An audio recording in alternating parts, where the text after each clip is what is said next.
Sometimes you either have to replace a heater or you buy a heater and you need to wire it yourself. It's straightforward, but you need to do it correctly.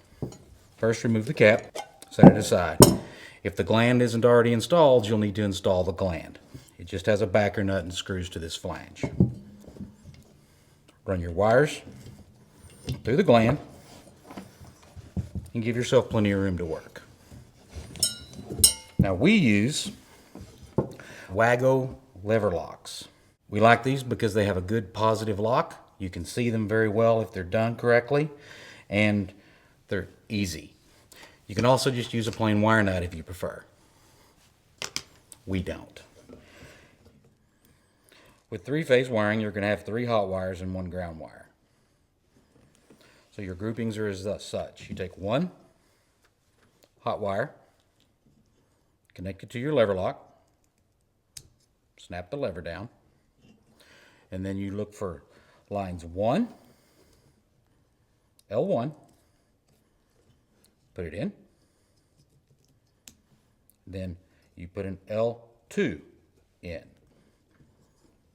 The wires are labeled L1, L2, and L3. So there's 2 1s, 2 2s, and 2 3s in the 6 wires. So that's bundle number 1. Bundle number 2 is a different hot wire, in this case black. Put it in your lever lock. Make sure that it doesn't grab the insulation when you flip it down, and then look for your bundle of L2 and L3.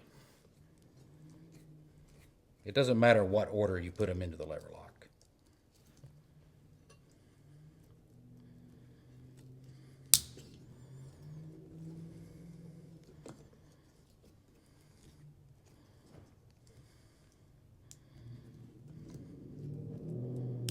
If you're using lever locks, we really recommend going with the Wago brand.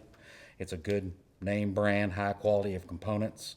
These particular ones are 221s, Wago 221s. Finally, your last one, your remaining hot wire, and your remaining 2 heater leads, and they should be labeled L3 and L1. Insert those. You don't want wires hanging out like I just did. To your lever lock.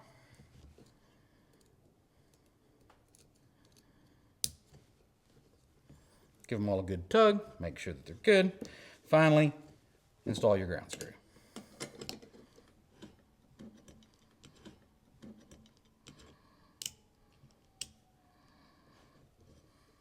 Some people like to install the ground screw first. Doesn't matter. Turn down good and tight. Tuck your wires in. Put your cap back on.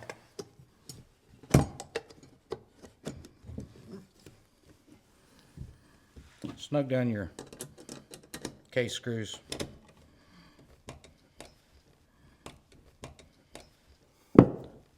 Tighten your gland. Don't forget that. And you're ready to go.